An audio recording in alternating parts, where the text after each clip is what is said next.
RG Kar medical college ও হাসপাতালে তরুণী চিকিৎসকের ধর্ষণ ও খুনের ঘটনায় উত্তাল গোটা দেশ। প্রতিবাদের আজ দেশের গণ্ডি ছাড়িয়ে পৌঁছে গিয়েছে বিদেশেও। এখনও শহরের নানা প্রান্তে প্রতিবাদে ৮ থেকে ৮০। এই ঘটনার প্রতিবাদ হয়েছে কলকাতা হাইকোর্টেও। নির্যাতিতার হয়ে লড়াই করছেন আইনজীবীরা।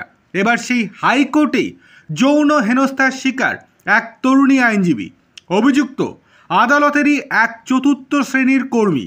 ইতিমধ্যেই তাকে আটক করেছে পুলিশ।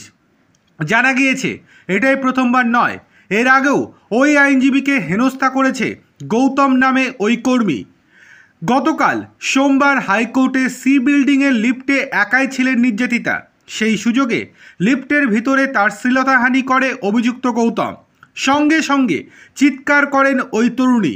ছুটে আসেন অন্যান্য আইনজীবীরা, ধরে ফেলেন অভিযুক্তকে। তারপর ব্যাপক মারধর করা হয় অভিযুক্তকে। তারপর কোর্টের পুলিশের হাতে তুলে দেওয়া হয় তাকে। এরপর হেয়ার স্ট্রিট থানায় নিয়ে যাওয়া হয় অভিযুক্তকে। ইতিমধ্যে তাকে আটক করেছে পুলিশ। হেয়ার স্ট্রিট থানার পাশাপাশি অভিযোগ দায়ের করা হয় হাইকোর্টের রেজিস্ট্রার জেনারেলের কাছেও। এই ঘটনায় দ্রুত পদক্ষেপ করেছে হাইকোর্ট।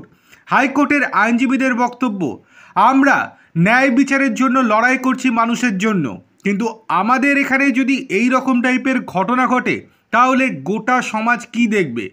আমরাই সমাজের দর্পণ, আমরাই মানুষের জন্য লড়াই করি, আর আমাদের এখানে কোনো রকম সুরক্ষা নেই।